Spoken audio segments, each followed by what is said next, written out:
Hi everyone, this is Crafty Sue, and I know it's been a long time since I've done any videos, but I've been in the throes of repairing and cleaning up and taking care of sewing machines. Plus, I absolutely had to have my workspace renovated, updated, made more efficient, and also organized. I was finding I would have projects on top of projects, and without organization, you can lose stuff. And trust me, I've lost a few things. I found them when I wasn't looking for them. So I have several machines right now that are in the tail end of being completely maintained, oiled, greased, cleaned up. If you don't recognize me, it's because I've lost about almost 40 pounds. So, and that's a yay, but it's because I've been so busy. So anyway, here are a couple of the machines that I'm working on right now. Most of the machines that I have currently that I'm working on are the heavy duty singers. If you have a heavy duty singer, you can sew anything, especially if it's pre-1990. Just a little history. Sewing machines were all mainly solid metal up until the late 80s, mid to late 80s. And the problem with that is metal doesn't deteriorate. Plastic, on the other hand, does. So for the sewing machine companies, I guess, for them, it was more financially feasible, for lack of a better word, to start changing the design of their sewing machines, give them the same functions, but put more plastic in it. It's cheaper for them to ship. It's cheaper for people to purchase. Well, think about it. You get what you pay for, right? That's my motto.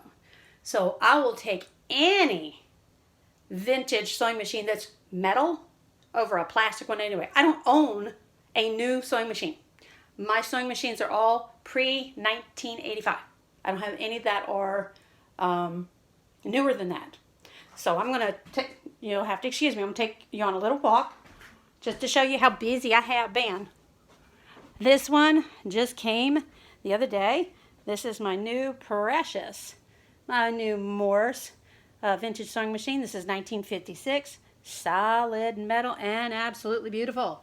And I also have started with some sewing classes. Beginners, I love beginners because they're so excited about learning how to sew.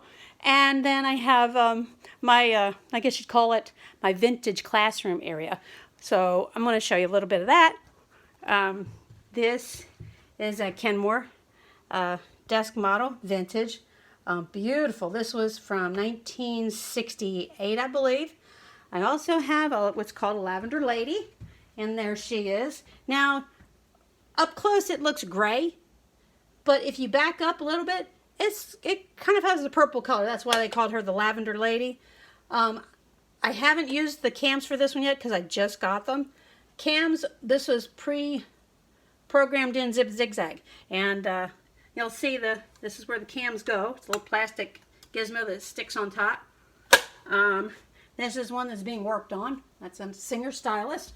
And then this is a dressmaker. It's all set. It has, actually I can show you the cams for this one. They're right in here.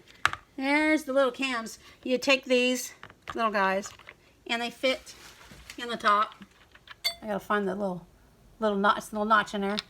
Put it in there, put it in, close it. You set it on your zigzag, and then you make that design that's on the cam. This wonderful machine here, this is a workhorse. This is a Montgomery Ward.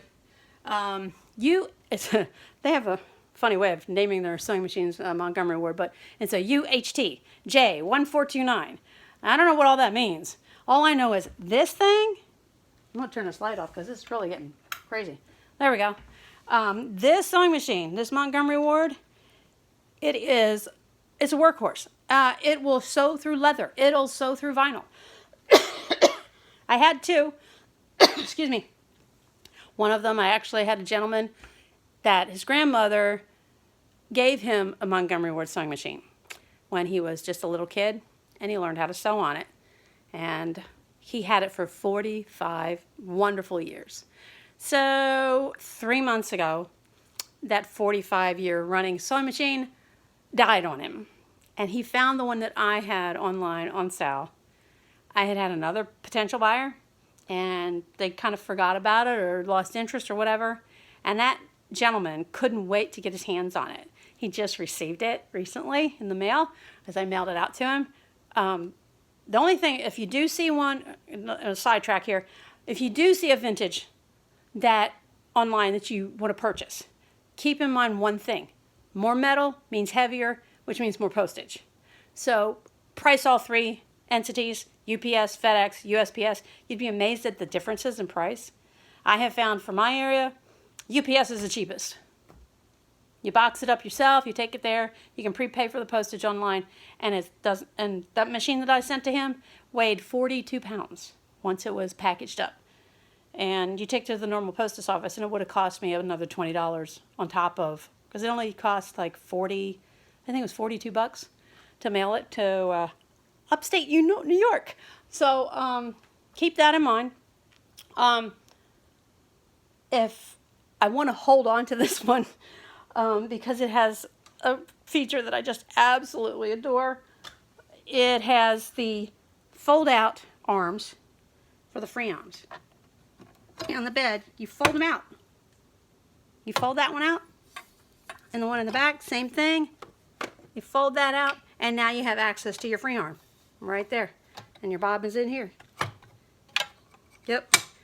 Another thing is, actually the best thing about the metal ones is that metal parts don't break. And if you drop one, you're not going to break it. I've seen too many more modern sewing machines, the plastic ones, that have the little attachments for the accessories where you put your extra bobbins and things like that and extra presser feet in it that are missing. And the reason why they're missing is they've dropped them on the floor, they broke it, they threw it out, and now they want to sell the machine because it's not a whole machine anymore. That's another reason why I get the metal ones. So anyway, I digress. I am going to be making part 2 of the Glamour Bonnets reversible in the hat style fairly shortly, probably in the next week or so. So don't give up on me. I haven't forgotten. I actually got the pieces out to finish that part 2. And I do apologize again. When you get into this kind of business, a lot of times it just gets crazy, and the last few months has been crazy.